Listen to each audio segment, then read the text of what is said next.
thewellnesscouch.com, streaming wellness into your lives. This is Up for a Chat with Cyndi O'Meara, Carren Smith, and Kim Morrison.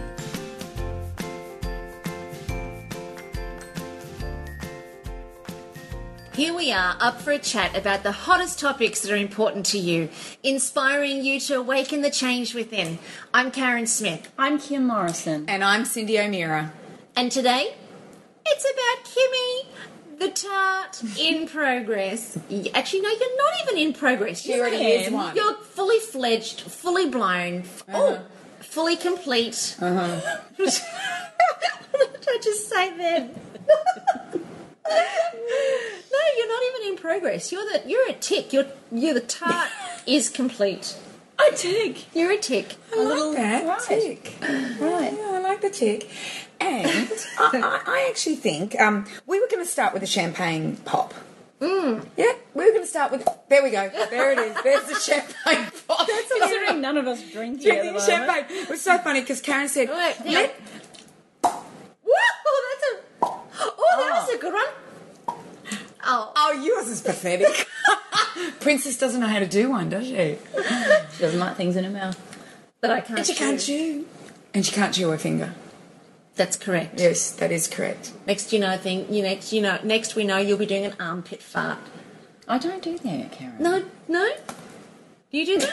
Can you do that? No, I can't do them. Miss Bear Grylls? I know my brother used to be able to do it all the time. I don't know how they do it. You look like a little chicken there flapping your little wings. It's not working. But anyway, we were going to start with the champagne, and then Kim goes, well, are you going to drink it? No. So we decided to just do a pop. So we're doing a champagne pop because Kim has just had her best month ever. So, and this podcast is all about Kim and your journey, Kim, and your business, because I just loved. I love Carren's story. I thought it was. I love anybody's story because I always learn something from it. So, where did your story begin, Kimmy? Tell us, love. Yes, tell us. How far back do you want me to go? Well, I'm thinking about. All started back in 1930. Round then? When I was just a wolf from my man's tweaker. Is that what it is? Oh, love. Really? What did you just say? Repeat? Oh, for goodness. Okay. Clearly. Was your old man alive in 1930? So it must have been your grandfather's. So this is the podcast about the tart. So clearly there's going to be a lot of tartnicity. Well, I behave so well on the Wellness Guys podcast that I kind of need to make up for a couple, really, don't I? Okay, go. No. You did behave. There was nothing. There was a little bit of sass in there, but nothing. Well, I trust our Up for a Chat audience. They've got to know us after 70 odd podcasts. They know anything could come out of your mouth. That's exactly, and it usually does. And I don't after mean it's been and in. And I've often thought about it after it's being said. After correct. So after it's been what did my darling Fleur always say to me? Kim, a closed mouth gathers no feet. And Fleur was good at that, keeping her mouth closed while you opened yours. Well, she just kind of fixed the the problem. I love the problems that she used to fix. So, what do you think? Where's a good place to start? When did you start even thinking about having a business? When did that all happen? I mean, my mum... I grew up, obviously, in Auckland, but with a mum and a dad and a brother and a sister. I was the oldest. My mother had me at 16. So I grew up very aware that I had a very pretty and a very beautiful mum. A lot of my friends always used to say, well, your mum's so pretty. And I just thought that was normal till I started seeing... And mum was fit and healthy. I mean, she was only 17 years older than me. So... and because my mum was so young, I think we ended up growing up together. Oh, yeah. So my mum went through a lot. She had quite a tough upbringing and, met my dad. And I think I could speak this quite honestly, that they just happened to meet. I don't know if it was love at first sight. I don't think it was one of those unbelievably romantic. I think they both saved each other from something, and as a consequence had 3 children. But their marriage wasn't what I'd call a happy marriage. It wasn't an easy marriage, and I don't think they understood each other very well at all. How long were they married for? I think 11 or 12 years. Wow. Yeah. Yeah, right. But they had a business. I remember being about 8 or 9. When I was 9, I had a very big year, a very tough year. And it was, my mum and dad split up that year. It had come out that I had been sexually abused, and I had to go through a whole court case. And my beautiful Nana passed away, my mother's mother. So at 9, I didn't realise she passed away that early. Yeah, she was only 49 with a massive heart attack. So I remember that year when I was 9. I remember it very clearly, and I remember being at her funeral, not understanding much about the world at all, but also realising there were a lot of fractious relationships and a lot of broken hearts, and there was a lot of pain and turmoil. But I was for you? Yeah, I think because I just wanted everyone to be happy. I think I always thought I should make everyone, everyone should be happy and there shouldn't be badness. I had a bit of a Pollyanna view on life, I think, and I've always been told I have a bit of a rose-tinted glass outlook. What impact did your childhood experiences have on you, if that was your outlook? It's funny, isn't it? Because you would think with those sorts of things happening that I could easily go the other way. I'm wondering whether it was because my mum had to step up and she had to work 3 jobs, and I just kind of stepped right in behind her and was her right-hand person. I think I grew up very quickly. Mum was working 3 jobs, and I was 9 and looking after my sister and brother while she worked 3 different jobs to maintain us. She had nothing to fall back on. She had no family help. We didn't have cousins or aunties and uncles. It was us, the 4 of us. So, and I was running the home, cooking meals, vacuuming, and doing everything, that I could to help Mum. I knew if my mum was happy, the home was happy. And I was very conscious of that. And she did not have it easy. And I remember thinking how tough it was, and all I wanted was for my mum to be happy. My sister she's a gorgeous soul. She was an amazing young girl, really. My sister always speaks the truth. She's the voice in the family, tells everyone what she thinks of them, how she thinks of them, and what should be done. And it's thanks to her that, that guy ended up going to prison for what he did to me, because I was too afraid to say anything. So this wasn't a family member? No, but he was known. He was a neighbour. Right. And, yeah, it was I openly talk about it because I think the way my mother handled it is she made it very aware that it was not my fault. And I think because I went through the court case, and then because he was found guilty and actually went to prison, I don't think I consciously at 9 went, oh good, it's not my fault. I just consciously went, right, well that's finished, let's move on. It's interesting actually that you talk about it that way, because it's almost like you got to see it through completion. There was no part that was incomplete for you. So you actually got to see the whole thing play out, which then allows you to move forward rather than staying stuck in the experience. There was 2 other incidences with 2 other men. It's amazing what happened as a young woman, but I think because that one had gone through to that point, I could and I never spoke to my mother about it, the other 2, until I was a teenager, and it kind of made me very aware as I've become a mother. She's a lioness. Yeah, you touch her realise, child, but you don't realise how manipulative people can be to create opportunities that young children do not have the power to control or to see it. And often it's a trusted person, either a relative or a teacher. All 3 of them I knew well. Yeah, or a neighbour or someone who makes sure that they're there to look like someone who is helping, so that you hear it all the time. So what do you think that did for you, or that whole experience of growing up so quickly and, being the carer and wanting your mum to be happy, and you knew that if she was happy everything would be okay? and your experiences, what do you think that all of that did for you in terms of how it created you? How did that make you who you then went on to become? I don't know. I don't think about it very much. I just think I go into action. For me, it's just one foot in front of the other. Get out there. Just keep moving. Keep doing something. Don't stay still. You know, we moved, I think, 11 times when I was a young child.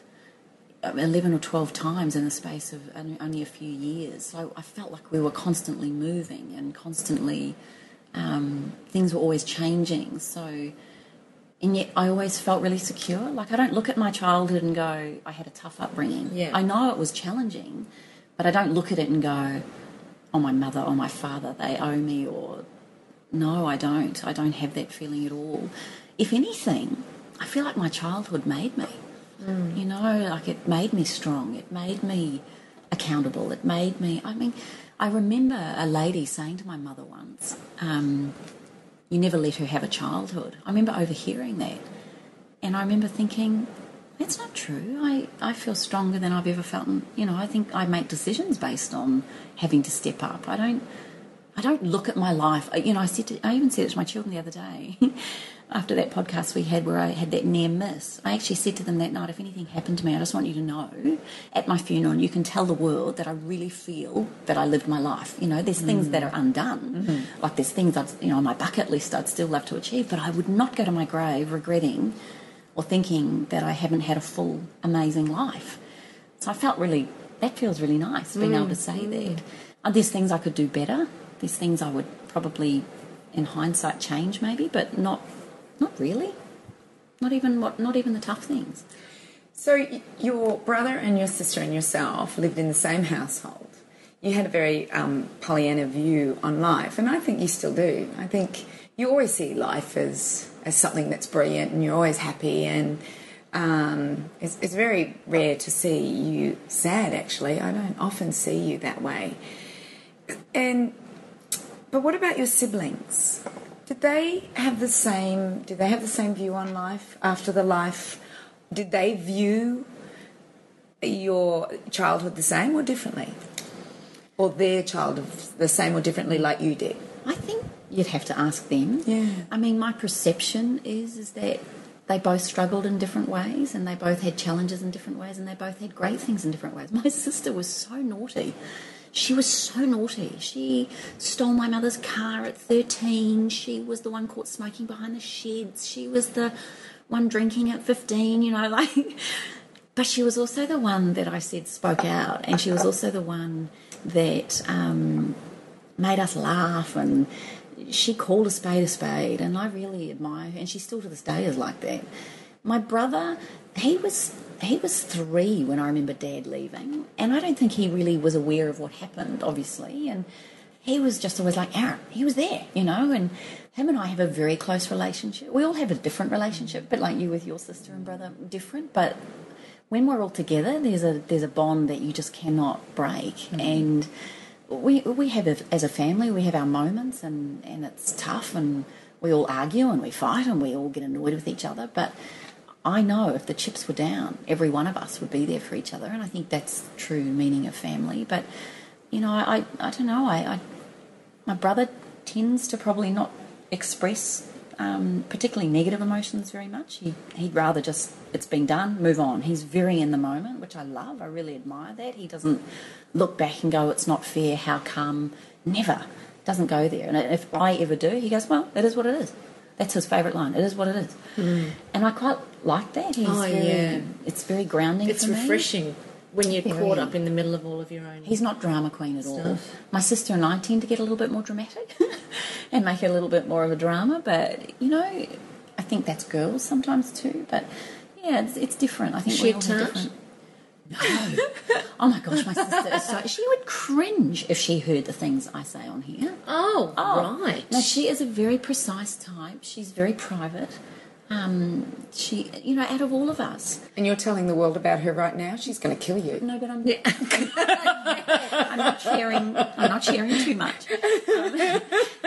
That's why she's being very guarded right now. Yes, I know. She, out of all of us, she was the one that was naughty at school, as I said, and she was the one that was always getting in trouble and all that sort of stuff. Yet out of all of us, she was the only one that went to university, which I think is interesting. So here she was being told by teachers she wasn't good enough, and she was too much of a troublemaker. She said, I'll show you. She did. She was the one that went to uni, and she's amazing with children. She's an early childhood educator. Incredible with kids. So what about you? Come back to you. What about you? Finished school? What did you do when you finished school? Love school. School was massive to me. It was a whole social playground. It was also a sport. Sport to me was massive. I think I've got through to where I am today because of sport. I've always been physically active. I knew at the age of 8, on my school report, it had Kim's... on my school report, Mr. Beresford wrote, special interests, ballet and rugby, which I think is fascinating that today my 2 children are a top ballerina the other one wants to be a rugby player. I think that's quite poignant. Yeah. But I did do ballet until I was about 15, and I loved rugby because that was the one thing I used to do with my dad. Was he'd wake me in the middle of the night and we'd get up and watch the All Blacks play. And that was the one real fond memory I have with living with Dad, was watching the All Blacks. School to me was fantastic, loved it. The first relationship I had, I was 14, he was 15, and we were together for 5.5 years. So even though I'd had these traumatic things occur in my childhood, because of the cleaning up, because of the fact that I didn't feel responsible, I guess, for anything, didn't alter my relationships. In fact, if anything, I probably craved real grounding and really was selective about how I got there. I'm sure some people might say I was a tart. I'm not sure, actually. It'd be interesting to do a survey, wouldn't it? But I loved learning. I loved, biology and science were subjects that I loved. Maths I was really good at. And English I kind of fell off the wagon a bit with because I always felt that was too subjective. That was always based on opinion of other people's. So I never thought I could write books. And you're a writer. I know. And you write all the time. I know. It's hilarious, isn't it? It is. But my favourite was phys ed. I lived for phys ed, lived for netball. I wanted to play netball at the age of 8 for New Zealand. I wanted to represent my country, and I wanted to do it, and I was going to do whatever it took to get there. So from the age of 8, I watched so much netball, and I played netball, I umpired netball, and I wrote in my diary when I was 13 that I wanted to get into the Auckland team, which is like a provincial team. And I made it into the under-14s, and then I got into the under-16s and the under-18s. And so I made my way up, and I got to the Auckland level, which was great. Not provincial. I didn't get to the top team because I left New Zealand by that stage. But to get up to the ranks and actually represent my state while I was at school was really exciting. And I think I just always knew that activity and being active was a really important part for me. So what happened when you finished school? Did you do year 10 and matric, or what did you do? The equivalent in New Zealand was through to Form 7, which would be your equivalent of year 12. I did up until year 11. Yep. And at the end of year 11, I discovered parties and... as we do. Social life, driving. I got my licence at 15, had my first car at 16. I bought it for $700, sold it 2 years later for $800. Thought that was amazing. Nice. I had a real... I was probably a lot older than my years, really, I probably felt like I'd probably lived quite a bit by the time I got there, but I left school and wanted to get into university. I wanted to go to uni, but I wanted to do phys ed. I wanted to become a phys ed teacher, but I left it too late to enrol at that time. By the time I decided at the end of year 11 and went on, so I thought the next best thing I want to do is travel. So I applied for a job at a travel company, and I got the job. And I started off as a ticketing consultant. Oh, cool. Earning $107 a week. Wow. Mm-hmm. And I worked my way up the ranks, and there was a lady there that ran the business that everyone was afraid of. And she reminded me a bit of my mum. Very strong, very determined, very beautiful woman. And I know that she saw something in me, and she just kept putting out challenges to me. Well, it'd be good if someone could do that. She'd say things like that, but I guess no one in here could do it. And I'd go away and think, I could do that. And then I just put it on her desk, and she loved that. And I loved the fact that then she'd give me another challenge. And so I quickly went up the ranks in my travel company. And then she left that company and opened a retail travel company, and because she was in wholesale. And she came to me one morning and she said to me, I'm about to announce my resignation. It will be a quick resignation and it's up to you. You've got the next 10 minutes to decide if you want to come with me. And I just said in that moment, yes. So I handed in my resignation at the same time and left with her and was on day one, the day she opened her retail travel agency in the middle of Auckland City, and worked with her for a couple of years until I decided that I wanted to go travelling. But it was while I was working with her that I got to travel quite a lot. So at the age of 17, I was on educationals and what they call familiarisations, and I was travelling first class and business class all around the place. I didn't even know what economy looked like, really, which is why I'm such a snob when it comes to travelling. So yeah, I love travel. That's a snob. Love it. So you travelled around. Where did you go when you decided to leave her and do a bit of travel? Where did you go? What did you see? Well, what happened is I ended up then working in another travel. I got offered a job in another travel company with a girlfriend, and I decided then that I wanted to work with her. So I left Impulse Travel, it was called. Very impulsively, I left, and I ended up working for a bank travel agency. And my girlfriend and I, Cindy's met Lizzie, she and I worked together, and we were so naughty together, so naughty. So there was incentives. If in those days, if you could sell a certain amount of travel, you would win trips or cameras, or you even went into draws to win a car and all these sorts of things. And this was a first class ticket return trip for two to Perth, and her sister was living in Perth at the time. And we decided we wanted to win those tickets. So we would have people walk into that agency, and one would get up, the other would lock the door so that they couldn't leave. And we would have people sit there telling us they wanted to go on a trip, they wanted to buy a one-way ticket down to Christchurch, and we ended up selling them trips to Ireland or Contiki tours around Europe, or because we had to get our commissions up to get our free tickets, which we won, by the way. We got our first-class tickets to Perth. And it was while I was on that trip to Perth, she told me about a man that was playing cricket for New Zealand, who was living with her flatmate, or her flatmate knew him very well. And I thought, cricket schmicket, who wants to go to cricket? So boring. So we went on to the Wacker, these two blondes, and the next minute she goes, come on, let's go down and we'll meet Danny. And I've just gone, no, I don't want to go down to the dressing room. No. And what were we thinking? Two 19-year-old girls standing outside the New Zealand cricket team dressing room in Perth at the Wacker going, hi, we're from New Zealand. And the guy in his white cloak went in and said, Danny, there's two blonde nutters out there. They want to talk to you. And he's just gone, oh, okay, it's loose Lizzie. Which I might add, they had snogged at a party and she'd told me he was a great kisser. So, and she decided, because I'd split up with the guy that I'd been with since I was 14, she decided that I needed a little bit of fun and I thought, no, I'm so not up for this. And we got there, and he walked out of the dressing room, and I went, I quite like cricket. And when he hugged me to say hello, I just remember his smell, and it was just this very sweaty, masculine. I guess, but it was just... That's a little uncivilised love. I was expecting you to tell me something fabulous. No, the man was sweaty. No, he was... Yeah, but it was kind of rugged, I don't know, he was hot. Karen's vomiting right now. So at that moment, I decided I quite like cricket. And then we met up the next night, and we went to a party with Lizzie, and I don't remember anyone else being there. And his opening line to me was that I had great calf muscles. So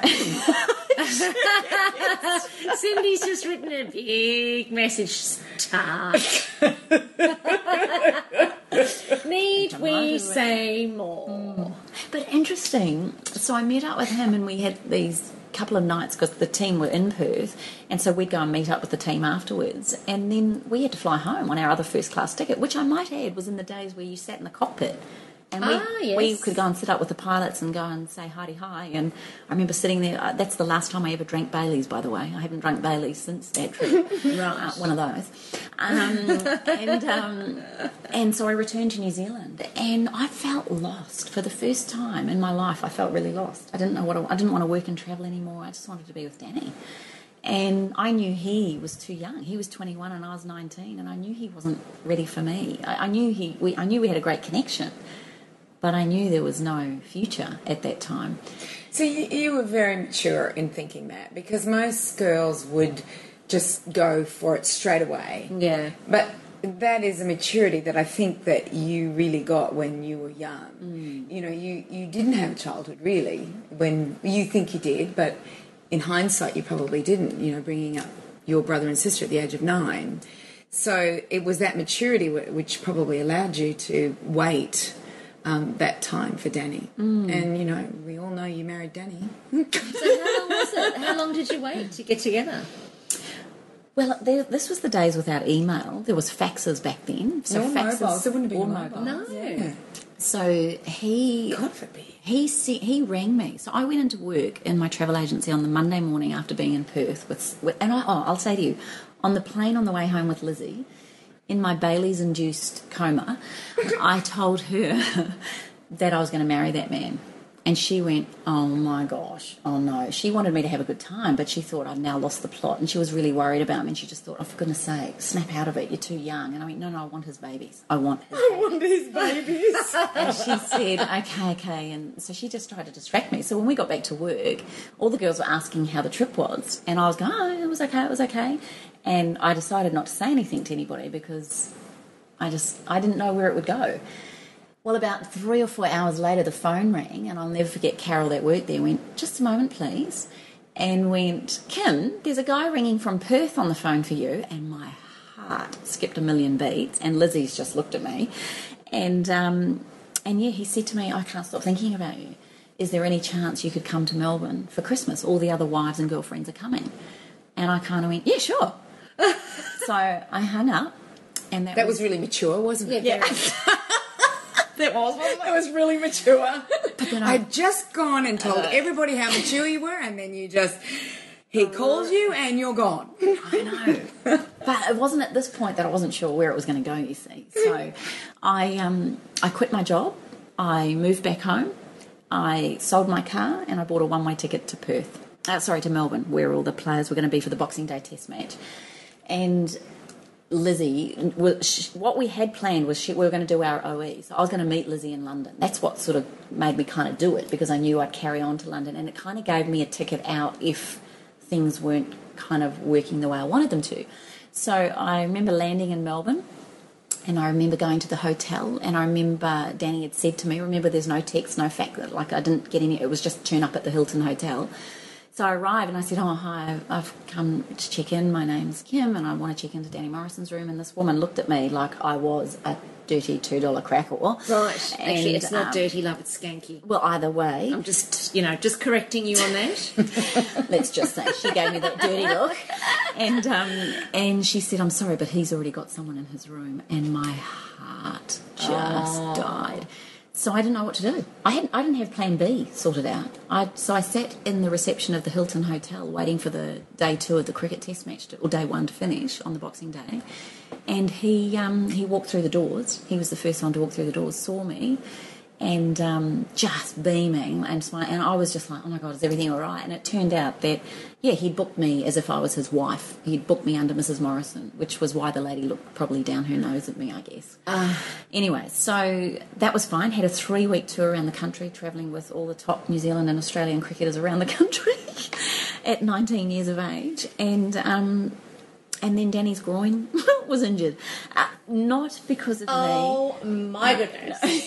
He suffered a groin injury. He was a fast bowler. Of course he did. And he was sent home. And it was in that moment I made the decision that I knew I wouldn't go back to New Zealand. I didn't want to go back there. So, you were in the business, because I thought this is what we're talking about, right? So you're in the business of... Tartnicity. You got it. That's why she's called the Tart. You reckon? Yeah, that's it. Yeah. We figured that one out. But you didn't stick with Danny, did you? No. I knew. No, he didn't stick. She didn't stick. Well, I remember him coming back to the hotel that night after knowing he was injured and he had to go home and the tour was going to carry on. And he said to me, I've got to go home. And I went, I know. And he went, are you going to come with me? And I went, no. And he went, yeah, I didn't think you would. And I wanted to. I desperately wanted to. I just wanted to go off and ride on the golden horse with him for the rest of our lives. But I knew he was too playful. He was too in the prime of his life to think he was about a top marriage. class cricketer, Yeah. world known. And I think in that 3 weeks, watching those players and how they behaved, I actually don't think I wanted to be a part of it. So, very mature. yeah. Right, you're back to being mature again, right? So anyway, the next day he was on a flight back to New Zealand. He walked out the door and we just said goodbye to each other. And I stood there really strong and really together, and I watched him leave. And as he walked out the door and the door shut, I thought, you'll come back and get me. You will come back and get me. You wait. And then fell into a heap on the floor, rang my mother, Colette. In those That's right. And my mum said this. She said, my darling, if you love something, set it free. If it comes back, it's yours. And if it doesn't, it never was. And I'll never forget that. And that helped me pick myself up. Now, what was interesting is Danny's dad lived in Melbourne and was with a lovely lady, and they had a daughter. And I rang them, and I went and stayed with them for a while. So I kind of still felt connected. And then by that stage, Lizzie was just about ready to go to London. And I was working in a gymnasium.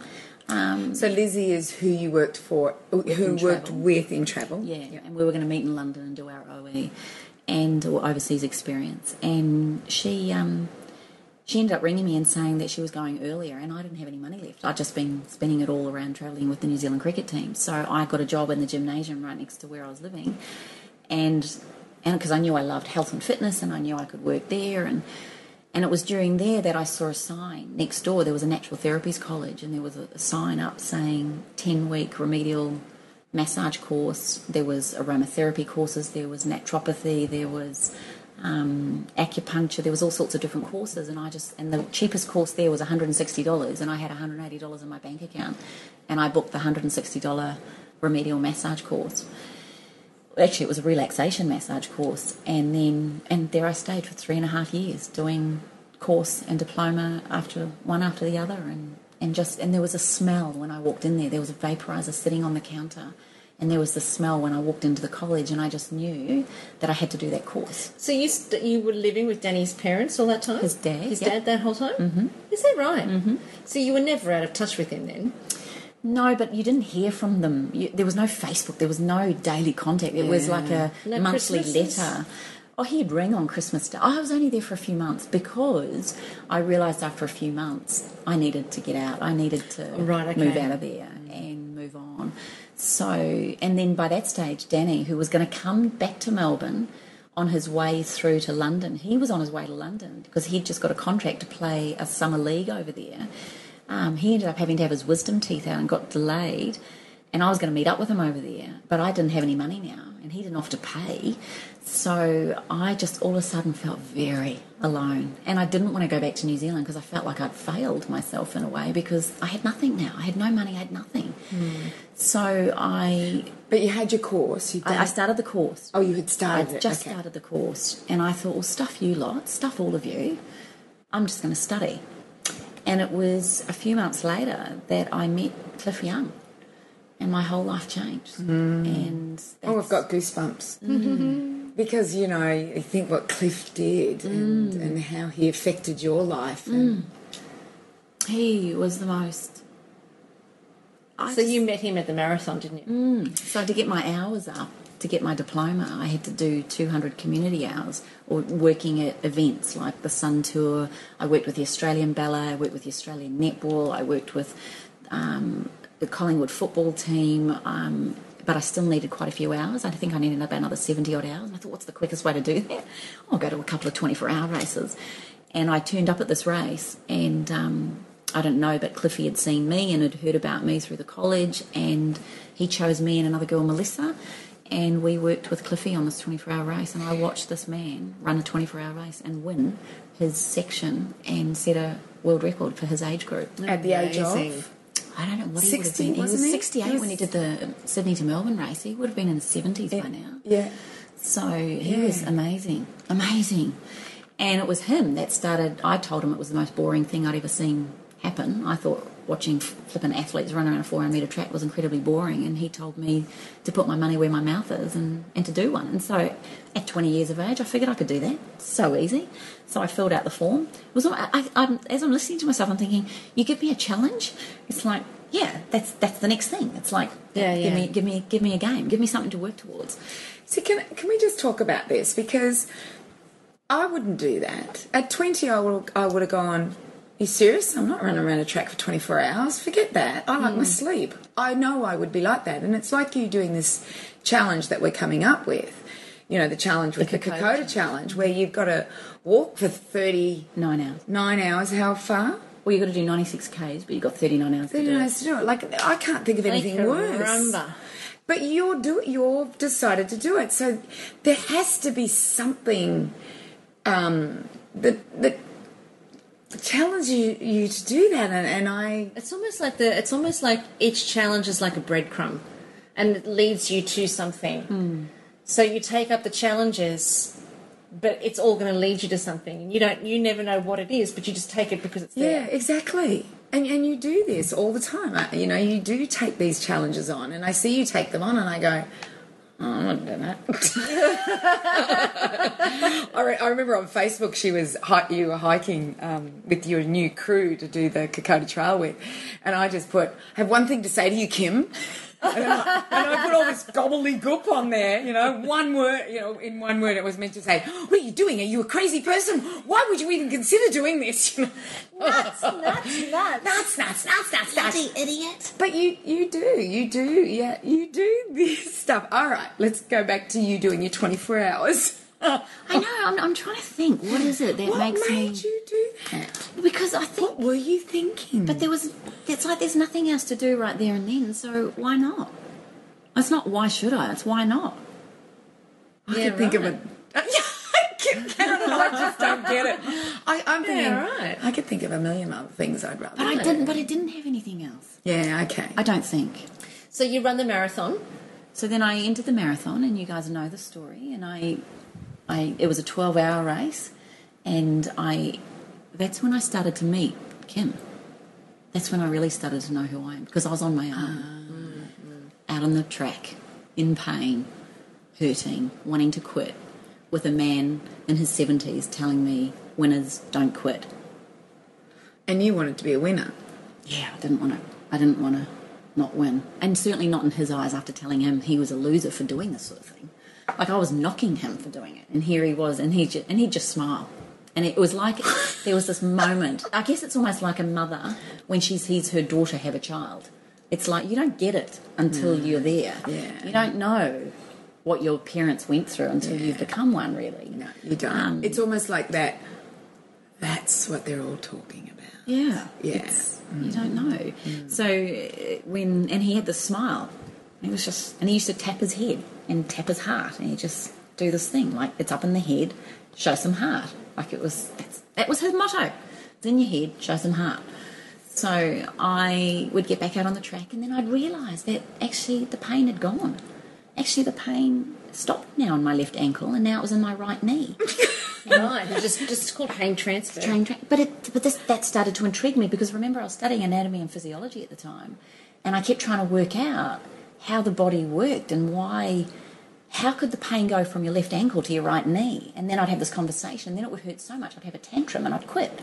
Then I'd be in the pit stop tent quitting because it was hurting so much, and Cliffy would come in and tap his head and point to his heart and say, well, you know, don't quit, get back out there and put one foot in front of the other, and you'll find it changes again. It's always changing.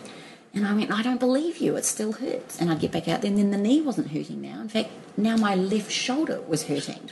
And now the ankle wasn't hurting anymore, but now I had toenails lifting, and could I work through that? And he just said to me, pain is in the mind. The pain is controllable. You can actually work with pain. But you've got to also be careful with pain, and this is where athletes sometimes ruin it for themselves, where you can push past the pain and create long-term injury. So he was always mindful of where I could take it. But I think he saw something in me, like a personal trainer would see in a client. You think it's a level 10, but in fact, really it's only a level 6. Yeah. But you think it's 10. until someone pushes you to a 12 in your head, and then now you realise actually it was only an 8. So I think that was the beauty, and I kept finding new things about myself, and I kept thinking, if I can do this, well, hang on a minute, I've just been whinging for the last 4 laps, and yet I've just walked another kilometre. So, and I remember when they said to me with an hour to go, Kim, you're out the front, I thought, holy heck, I have not run 11 hours not to win this, mother. So, and I found in a strength that I ran the last hour of that race quicker than I ran the first hour. And I'm not saying I did it gracefully, I'm not saying I looked pretty by any means, I didn't, but when I won that, running 95.4 Ks, I didn't even believe it when I heard it. I didn't think, wow, I'd never run beyond 10 Ks in my life. And here I was, I just ran 95.4 in 12 hours. In 12 hours? Yeah. Oh, so you'll easily do that Dakota challenge. Yeah. Yeah, you'll be fine. Yeah, but I was 20 at that point. I'm now 46. Yeah, but you're looking hot. You know, you look like you did when you were 20, so you'll be fine. As long as you look the same. Oh, you'll do it easy then. Well, I don't know. Easy's not a word I use. It's not easy. And be under no illusion. Says she who won't do it. Says, and note no comment over here. But you guys challenge yourselves in different ways. We all find different ways to extend ourselves. For me, it's always probably been physical. It's been the one way where I feel I have control. And then a lot of the time where I feel I don't have control. But I then find a way to get control. So it's been a navigator for me. It's been a beacon for me to actually use my body as a vehicle for transformation on all levels. So, and I don't know if I would have articulated it like that back then at 20 or 21. Hindsight always gives you the language. And it always gives you the reason, and it gives you the purpose, and it gives you the explanation and the understanding. And at the time, you're just participating in what's present at the moment. But when you look back on it, you can see the purpose in it and how you fulfilled it and what you got out of it. So what happened then? So you... Well, then they told me I'd won, which was great. Everyone's clapping. And then they gave me a trophy and said, you've won a place to represent Victoria in the 24-hour championships. And it was in that moment I almost cried. And I think people thought I was crying with joy, but I was crying at the fact that I was going to have to do that all over again and twice as long. And that was frightening because I'd never been, I don't know if I'd even stayed awake for 24 hours, you know. So 3 months later I was on that track, and Cliffy, I'd done a few training runs with Cliffy and a few guys up in the Dandenongs at that point, and I just listened to Cliffy. He didn't say a lot. It's not like he was this amazing philosopher. He didn't talk lots, but he talked simple, like, you know, just one foot in front of the other, Kim. That's all it is. Just one foot in front of the other. Don't give up. And when it hurts, get back out on the track and think of something else. Just like that. Or he'd say, there's people out there that can't do it. Why can't do it for them? Or he'd say, instead of getting angry, take that anger out on moving one foot in front of the other. Put your anger into physical movement. Move. And so he kind of taught me basic, simple philosophies that probably, maybe I already had a little bit of that in me because of Mum and her strength and the way we survived as a foursome, you know, through all that adversity and personal and financial challenges as a young family. But, you know, I really learnt the art of putting one foot in front of the other. But it was during that 24-hour race that I really, really got to meet me, because it was in my darkest hours. It was actually, and I've never said this before, but it was during that 24-hour race between 12 midnight and 6 a.m. that they call the graveyard shift, that I actually thought about my childhood, and I actually really thought about the abuse I'd been through, and I thought about my parents and what I'd been through, and that's when it really hit me, you know, what we'd survived, really. And what did you think about that as you were thinking about it? Like, what did you come to? How did you... I started thinking, why? Why me? Why did I get so hurt? Why did my mum not know? Not that I've ever blamed her, but how could she have not known? Why did my mum have such a tough life? Why did my mum's mum die when she was such a gentle, beautiful woman? And my mum needed her. Why did she leave, you know? And did you come up with any answers? Well, Mum, when I was a teenager, was reading a book by Dr. Wayne Dyer called Your Erogenous Zones. Remember that was one of his Yeah, first books? that was his first, was it? I think it was his first No, book. Pulling Your Own Strings.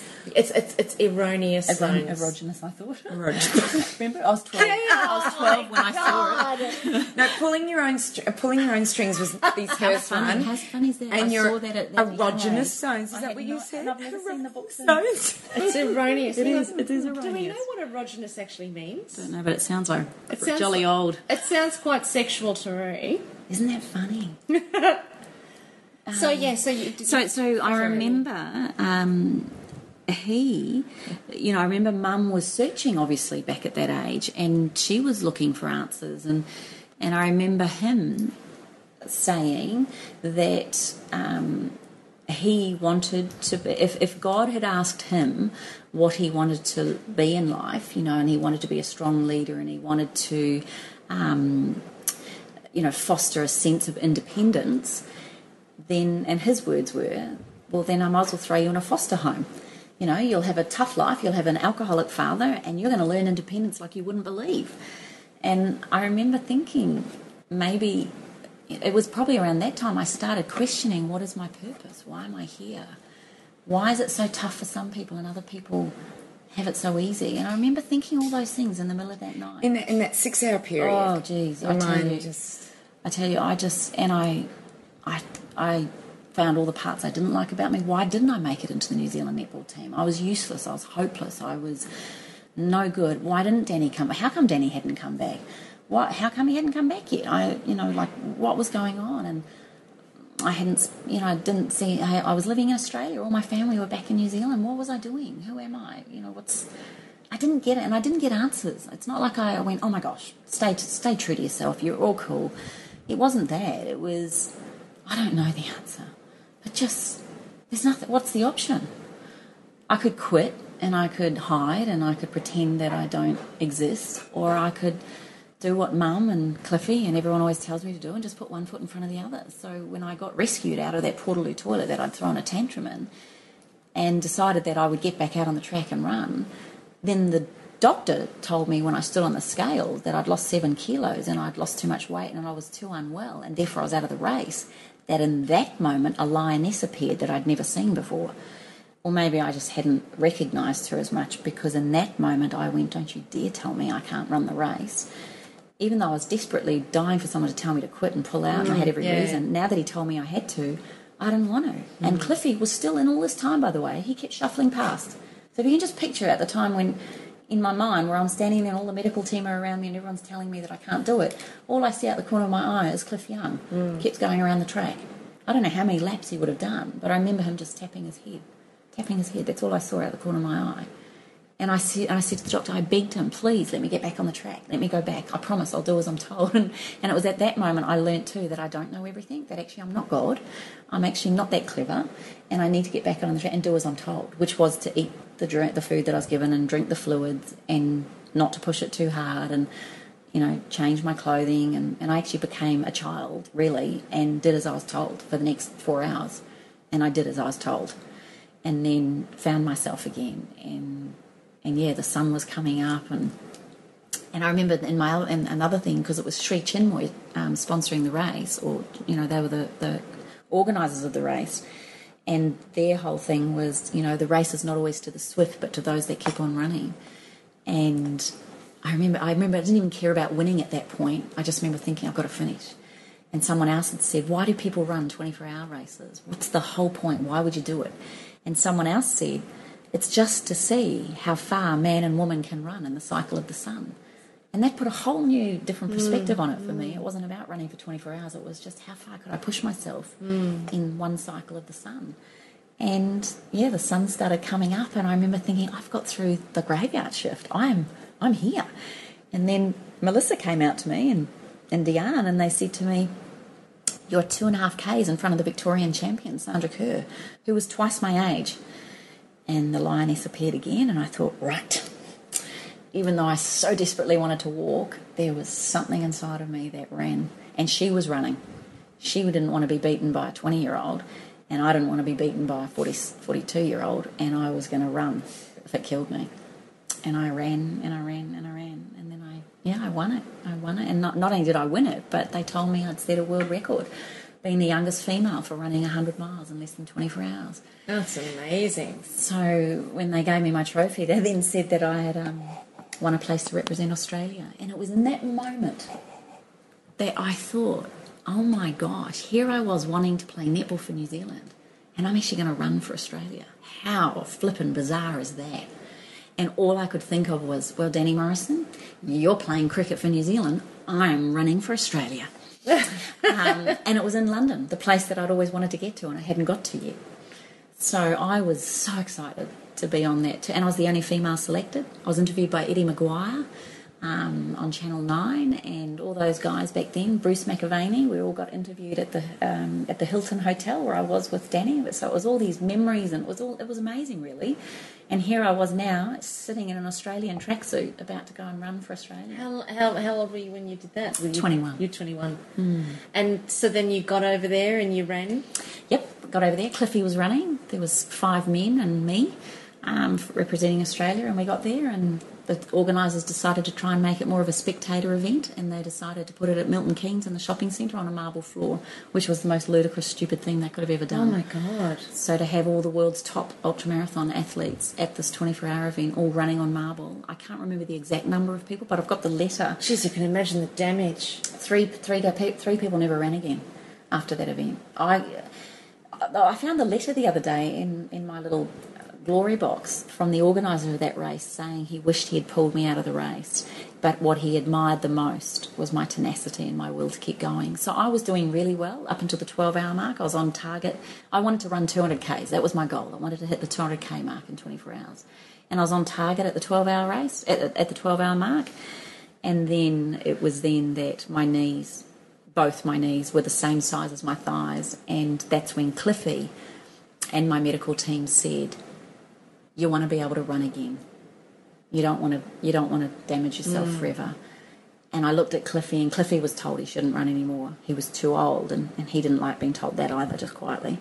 And he looked at me and he said to me, and we were in the pit stop tent, he looked at me and he gave me a wink and he said, how about we walk it? And I went, I'm up for that. And so the two of us walked the next 12 hours together. I chatted to Cliffy Young for 12 hours, walking around Milton Keynes shopping centre. The most bizarre thing, isn't it? Who does these things? Yeah, I'm surprised, though, that the organisers didn't know up front that would be the worst possible surface that they could put runners There on. was question around it from the beginning, but they wanted sponsorship, they wanted television rights, they wanted coverage. People don't care about the athlete. They want to showcase it. You know what I find really interesting is that we started this podcast to learn about your business. And it's almost like what we've spoken about is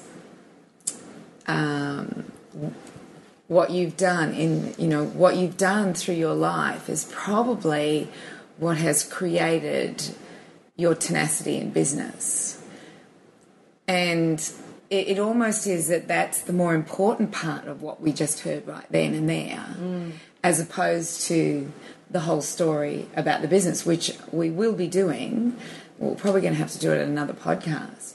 But I just, just listening to that, Kim, it's so funny because I know you so well that everything that you spoke about, I see you doing business. Really? It's the foundation of everything, isn't it? Yeah, it is really, really the foundation. And I actually wrote down this time. So Kim normally writes down. So I got from adversity comes clarity and strength. And, I know with your business, you had a partner and that partner was great for you. And I'm not talking about Fleur, but that partner was great for you for a time. But then there was adversity there. And with that came clarity and strength for you to separate and become a sole trader. But we'll talk about that because I think your whole journey with your business is amazing.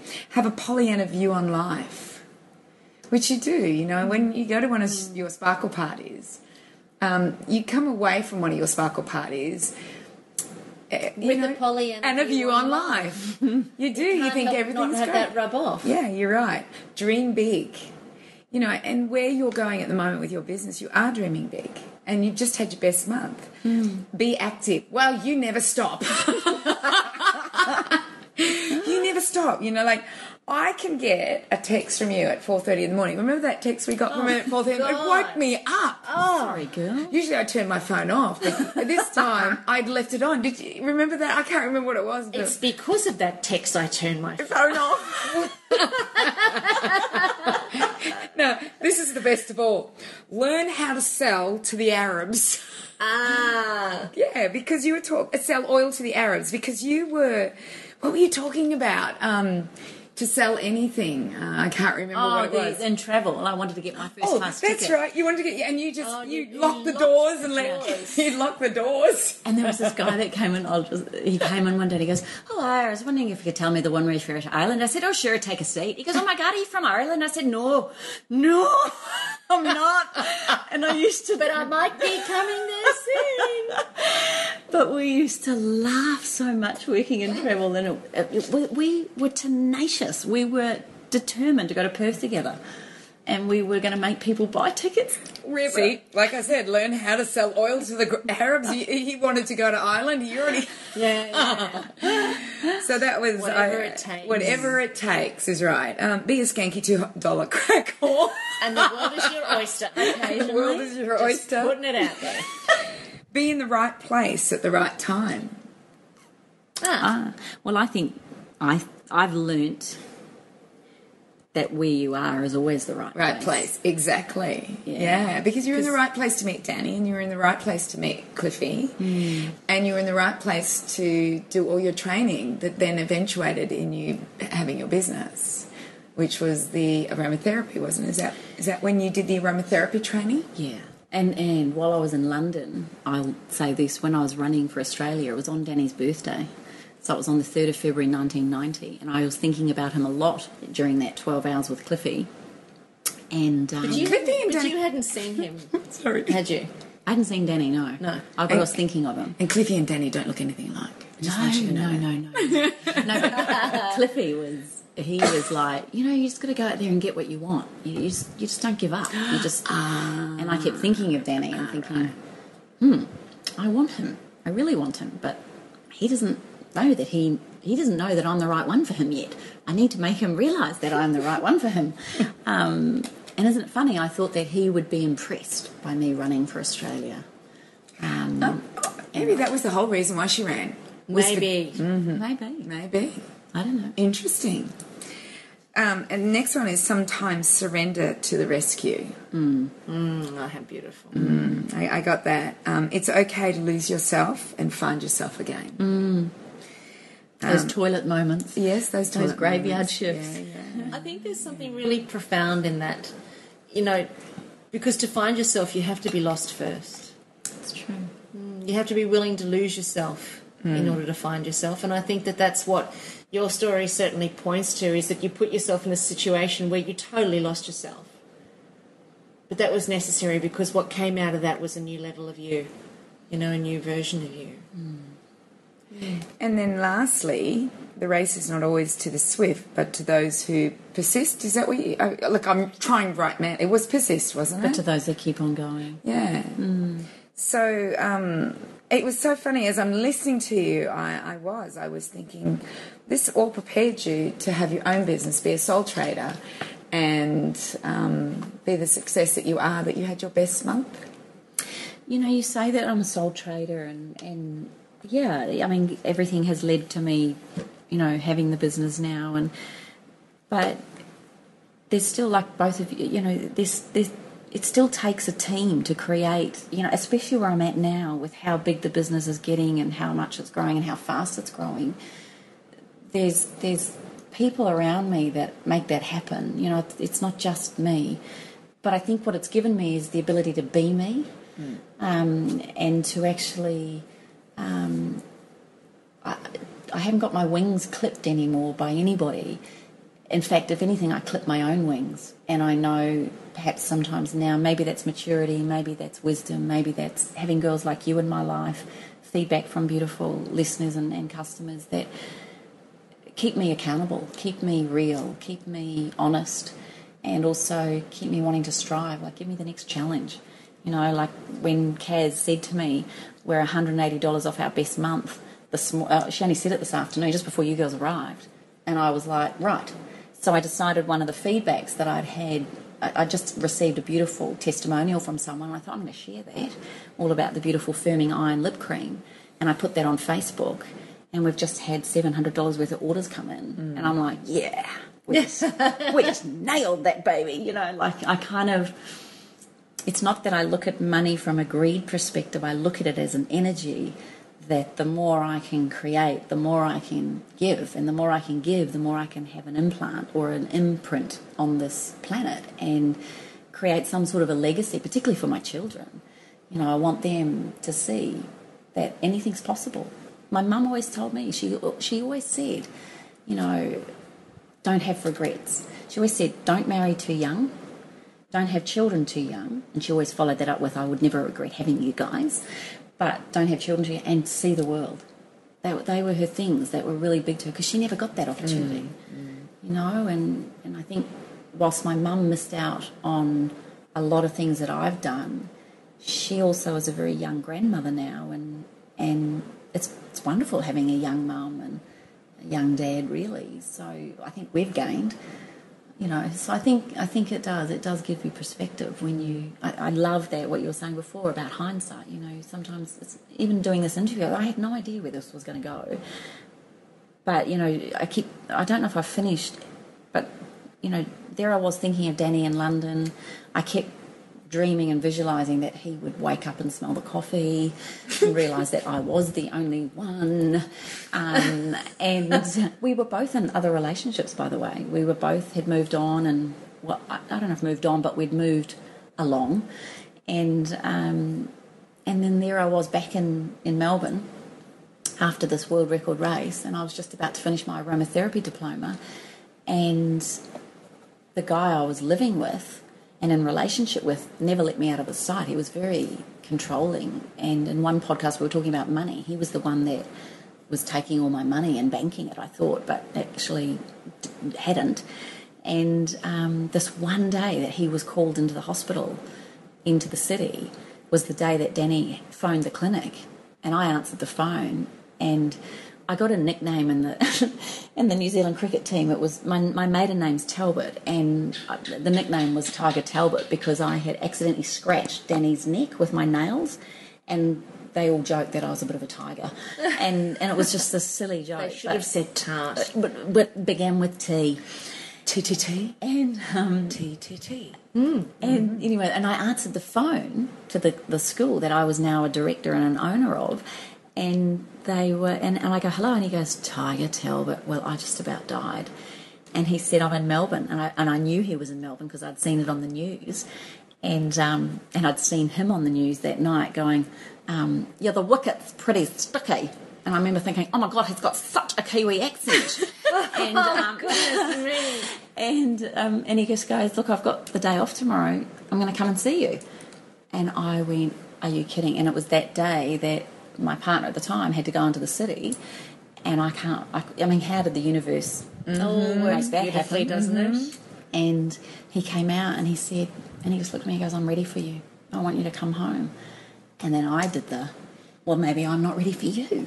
I gave it that inside. I'm going, yeah. But I had just been invited to run for Australia on the Great Wall of China. And how old were you then? 21. This was just all in a space of a few months. And I had just won a place to run for Australia on the Great Wall of China. How cool. Yeah, that would be cool. And I knew I wanted to do that. And I had my reflexology diploma to finish and my aromatherapy diploma to finish. And I said to him, I can't quite do that just yet. And I think he's even to this day said he couldn't believe I said no. So I'm saying to you girls, say no. Just occasionally. Say no. Yeah. See, tarts can say no too. Tarts can say no too. And because Mum always said that, don't ever come cheap. Don't ever make yourself really available, and don't ever make it easy for them. Sorry, boys, but you need to work for it. But anyway, so I ended up, but then ironically 3 weeks later I'd finished my diplomas and passed and did really well, and then the sponsorship pulled on the China Wall race, and I really didn't know what to do because I was scared. Actually, in that moment I got scared. I didn't know whether to go back to New Zealand or not because he's a cricketer, top sportsman, these guys shouldn't be trusted. Do I go back? Do I stay? I've got my own college. I've got all these people that I teach, and now I'm doing really well here. And it was a beautiful woman, Margie, who was a bit like an adopted mum for me in Melbourne. She turned around and she knew something was up. It was just so beautiful. And she pulled me aside at this function we were at. And she said, my darling, you don't have to tell me everything, but I just want you to know I'm here if you need someone to talk to. And it was in that moment I burst into tears. I'd been so strong about everything and so together, and the minute someone shows them compassion, I lost it. So she asked me what was going on. I told her all about Danny. I'd never talked about Danny because, of course, I couldn't talk to him about to anyone, really. And she sat there and she looked at me and she goes, right, we're sitting in a restaurant together and you've just looked up and your partner right now has just walked in the door. What would you do? And I went, oh. I'd go, oh, hi. And she goes, oh, hi. Yeah, that was big.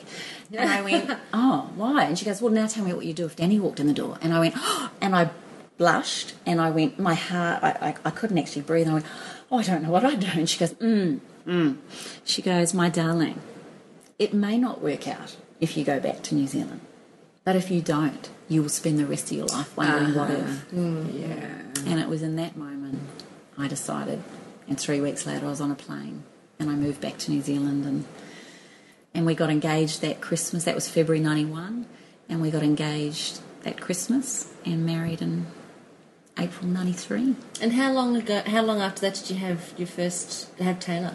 We both decided while Danny was playing cricket for New Zealand that we wouldn't have children because we'd seen other families have children and try to be international sports families, and whilst it worked for some people, it didn't work for others, and I didn't want that.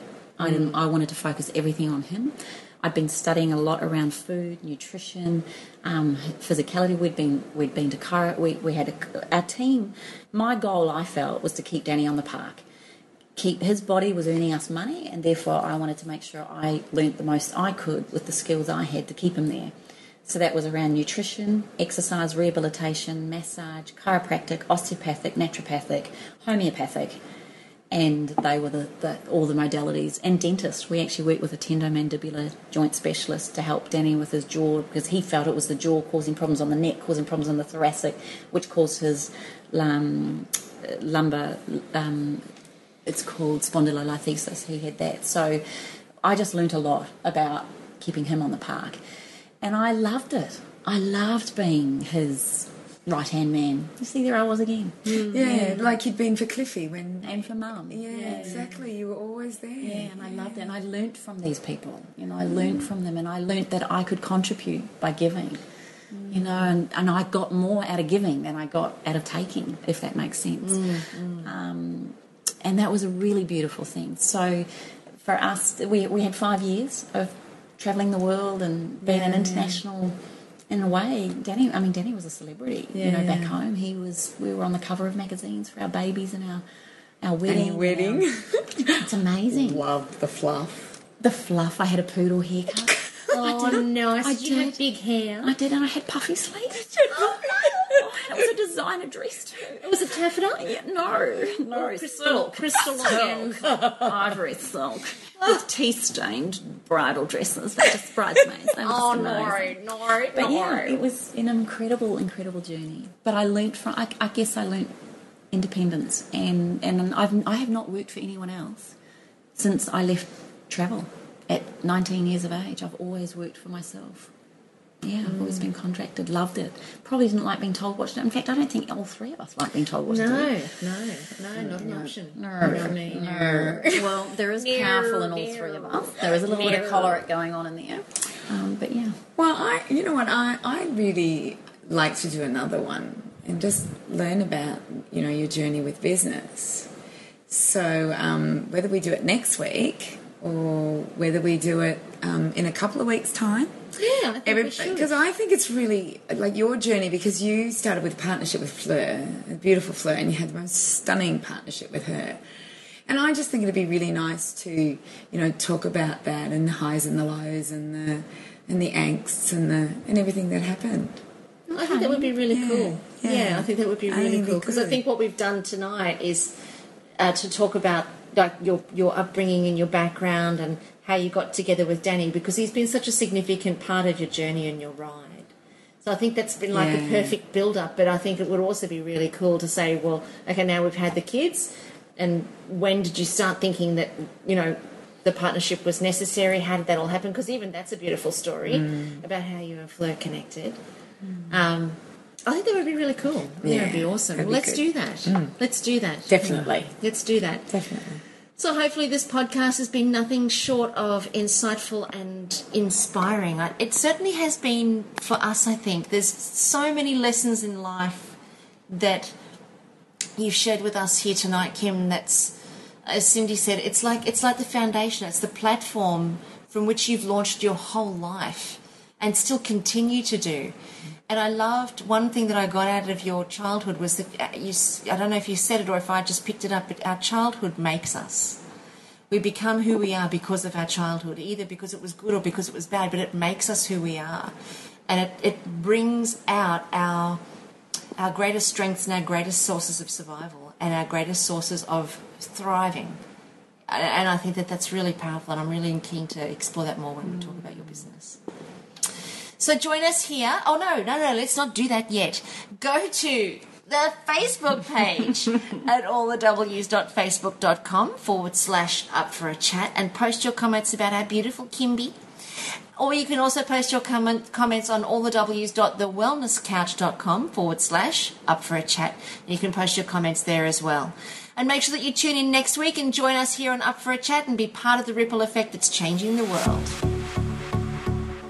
This has been a production of TheWellnessCouch.com. Check us out on Facebook and join in the conversation on Facebook.com/TheWellnessCouch. Subscribe to each show on iTunes and check us out on Twitter.